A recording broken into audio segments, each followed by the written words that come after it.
అనేకసార్లు చెప్పాం. లోకేష్ రాజీనామాకు డిమాండ్ చేశాం. అదేవిధంగా దీని మీద సిబిఐ విచారణ జరిపించాలని చెప్పాం. వీటి మీద పేపర్ లీక్ అయింది. ఎక్కడైతే నీట్ పేపర్ లీక్ అయిందో దాని మీద కేంద్ర మంత్రి ధర్మేంద్ర ప్రధాన్ రాజీనామా చేశారు. మీరు కూడా బాధ్యత తీసుకుని రాజీనామా చేయండి, నైతిక విలువలు కట్టుబడి అని చెప్పడం జరిగింది. నేను సిబిఐ విచారణ చేయించండి అని అంటే సిబిఐ క్లీన్ చిట్ ఇవ్వాల, నెల్లూరు నారాయణ క్లీన్ చిట్ ఇచ్చాడు. నాకు ఆశ్చర్యం ఏంటంటే ఆయన ఏమైనా సిబిఐ డైరెక్టర్గా కూడా ఏమైనా బాధ్యతలు తీసుకున్నాడో నాకు తెలియదు, ఆయన ఏమైనా ఒక ఏజెన్సీ పెట్టుకున్నాడో నాకు తెలియదు. నారాయణ చెప్పాల్సింది ఆయన ఏ స్వచ్ఛంద సంస్థ ఏజెన్సీలో నిర్వహిస్తుంటే విచారణ సంస్థ, ఆ విచారణ సంస్థకి ఏ విచారణ సంస్థకి ఆయన అధిపతి అయితే ఆయన వచ్చి ఈయన క్లీన్ చిట్ ఇచ్చాడనేటువంటిది చెప్పాల్సినటువంటి పరిస్థితి. కాబట్టి నారాయణ క్లీన్ చిట్తో పనిలా, నారాయణ లోకేష్కి క్లీన్ చిట్ ఇచ్చిన ఆయన్నే ప్రజలందరూ నారాయణ చెప్పినట్టుగా వెళ్ళరు. ఈరోజు మీకు దిక్కు తెలియక కొంతమంది ఉద్యోగులు తీసుకొచ్చి వాళ్ళందరినీ పురుకొల్పి వాళ్ళు గొడవ చేస్తే మీ ఉద్యోగాలు పోతాయని చెప్పి వాళ్ళకి లేనిపోయినటువంటి ఒక ఆలోచన సృష్టించి వాళ్ళని దృశ్యంత స్వర్గంలో పెట్టి మీరు కూడా పాల్గొనని చెప్పి పోటీ సభలు ఏర్పాటు చేయడానికి ప్రయత్నం చేసినా ఎక్కడా కూడా పోటీకి సంబంధించినటువంటి వాటిలో డిఎస్సీకి సంబంధించినటువంటి నిరుద్యోగులు కానీ డిఎస్సీలో అవకాశం వచ్చినటువంటి వారు కానీ జగన్మోహన్ రెడ్డి గారు మాట్లాడేది వాస్తవము.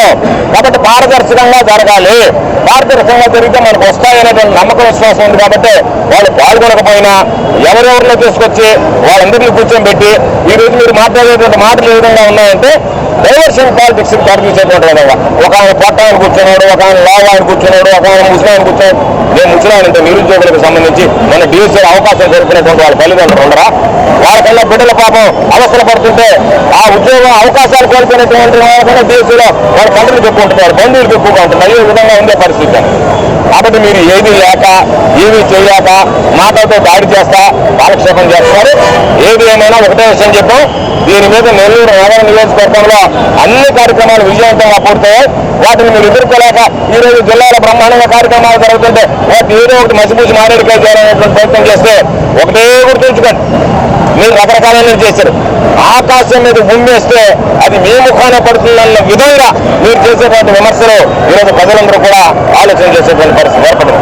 కాబట్టి ఖచ్చితంగా ఈరోజు దీని పట్ల ఈ డిఎస్సీలో జరిగినటువంటి అవకతవకల పట్ల మొదటి నుంచి అడుపరుగునటువంటి పోరాటం చేసినటువంటి వ్యక్తుల్లో ఈరోజు మా శాసన మండలి సభ్యులు పర్వతిరెడ్డి చంద్రశేఖర్ రెడ్డి గారు ఆయన బలం ఇప్పిన వెంటనే ఆయన మీద రకరకాలైనటువంటి ఆయన విద్యా సంస్థల మీద దాడులు జరగడం, కక్ష సాధింపులకు పాల్పడడం, కేసులు బనాయించడం, రకరకాలైనవి చేసినా వాటికి వెరవకుండా జరగకుండా ఈరోజు కార్యక్రమాలను పూర్తి చేసి ఈరోజు పార్టీ మా నాయకుడు జగన్మోహన్ రెడ్డి గారు ఇచ్చినటువంటి ఆదేశాల మేరకు 10వ తేదీ ఈరోజు భారీ ర్యాలీ నిర్వహించాలనుకున్నాం.